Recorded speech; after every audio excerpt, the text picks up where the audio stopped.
Komisi Pemberantasan Korupsi kembali menetapkan Hakim Agung Ghazalba Saleh sebagai tersangka dalam kasus dugaan penerimaan gratifikasi.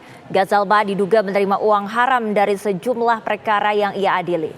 Salah satunya adalah kasasi yang diajukan oleh mantan Menteri Kelautan dan Perikanan Edi Prabowo.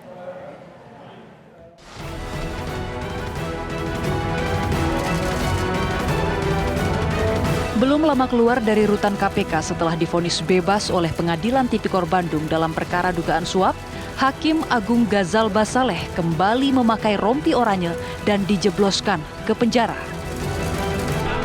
Komisi Pemberantasan Korupsi KPK resmi menetapkan Ghazalba sebagai tersangka kasus dugaan penerimaan gratifikasi dan tindak pidana pencucian uang. Ghazalba diduga menerima uang haram hingga 15 miliar rupiah dalam kurun waktu 2018 hingga 2022 dari sejumlah perkara yang ia adili. Salah satunya adalah kasasi yang diajukan oleh mantan Menteri Kelautan dan Perikanan Edi Prabowo. KPK menduga Ghazalba mengatur agar putusan kasasi menguntungkan pihak yang memberi gratifikasi.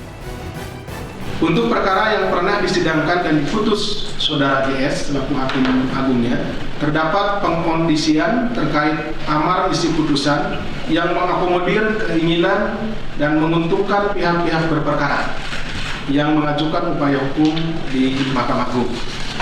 Dari pengkondisian isi amar putusan tersebut, GS menerima pemberian sejumlah uang sebagai bentuk penerimaan gratifikasi, diantaranya untuk putusan dalam perkara kasasi dengan terdakwa Edi Prabowo, Rainer Abdul Rahman Latif, dan peninjauan kembali terpidana Syafar Abdul Ghaffar. Belum lama ini viral sebuah video yang menampilkan mantan Menteri Kelautan dan Perikanan Edi Prabowo menghadiri acara wisuda anak Verdi Sambo.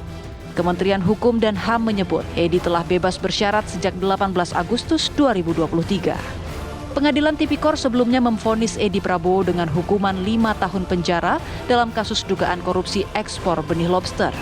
Di tingkat banding, hukuman Edi diperberat menjadi 9 tahun penjara. Namun di bawah palu Hakim Agung Ghazalba Saleh, hukuman Edi di tingkat kasasi disunat menjadi 5 tahun penjara. Namun secara keseluruhan, Edi hanya menjalani masa tahanan kurang dari 3 tahun sejak 25 November 2020. Tim TV One mengabarkan. Dan pemirsa, berikut kami tampilkan perjalanan hukuman yang dijatuhkan terhadap mantan Menteri Kelautan dan Perikanan Edi Prabowo, yakni dalam kasus dugaan korupsi ekspor benih lobster.